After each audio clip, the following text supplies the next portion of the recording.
नमस्कार, बहुत स्वागत है आपका न्यूज 18 के डिजिटल प्लेटफॉर्म पर। मैं हूं आपके साथ ऋतु ज्ञानवानी। दिल्ली की करीब 1.5 करोड़ जनता के लिए आज बेहद ही खास दिन है और बीजेपी के लिए आज का दिन बहुत ही अहम है। एक तो 27 साल बाद दिल्ली की कुर्सी पर कोई भाजपा का मुख्यमंत्री बैठा, दूसरा दिल्ली को चौथी महिला मुख्यमंत्री मिल गई। वैसे रेखा गुप्ता दिल्ली की 9वीं मुख्यमंत्री बन चुकी हैं। रामलीला मैदान में आज उनकी ताजपोशी हुई। रेखा के राज्याभिषेक में प्रधानमंत्री के अलावा और भी कई बड़े नेता और सभी कैबिनेट मंत्री मौजूद रहे। चूंकि मौका बहुत खास था, बहुत बड़ा मौका था, तो भाजपा ने भी शपथ ग्रहण को भव्य बनाने में कोई कोर कसर नहीं छोड़ी। पहली बार चुनाव जीतकर विधायक बनी रेखा गुप्ता के लिए ये पल किसी सपने से कम नहीं था। ना जाने कितने कार्यकर्ता बूढ़े हो जाते हैं, सक्रिय राजनीति से दूर हो जाते हैं, संन्यास ले लेते हैं, लेकिन रेखा गुप्ता ने एक ऐसी लकीर खींच दी जिसे लांघ पाना दूसरों की बात नहीं थी। वैसे तो मुख्यमंत्री की रेस में कई नाम थे, लेकिन रेखा ही क्यों मुख्यमंत्री के लिए पहली पसंद बनी? आखिर ऐसा क्या हुआ जो रेखा गुप्ता मुख्यमंत्री की रेस में सबसे आगे निकल पड़ी? तो ऐसे कई फैक्टर हैं जिस वजह से रेखा गुप्ता दिल्ली की मुख्यमंत्री की रेस में परवेश वर्मा और विजेंद्र गुप्ता से आगे निकल गईं और उनके सिर पर मुख्यमंत्री का ताज सज गया। आइए अब इस फैक्टर को समझते हैं कि रेखा गुप्ता क्यों आखिर दूसरों पर भारी पड़ गई। तो हमने इसे 5 ऐसी खूबियों में बांटा है और इसे समझने की कोशिश करते हैं। पहला फैक्टर, परिवारवाद से परहेज बीजेपी ने की है। परवेश वर्मा की जगह रेखा गुप्ता के नाम पर मुहर लगाने का मकसद परिवार से परहेज करना है।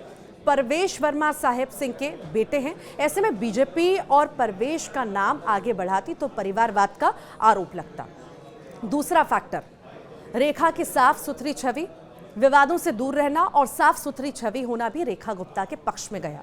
रेखा गुप्ता ने संगठन से लेकर नगर निगम में काम किया है और जिम्मेदारियां निभाई हैं अलग अलग, लेकिन अभी कोई विवाद नहीं है। उनकी छवि बेदाग है, इसीलिए भी आलाकमान ने रेखा पर भरोसा जताया। तीसरा था महिला फैक्टर।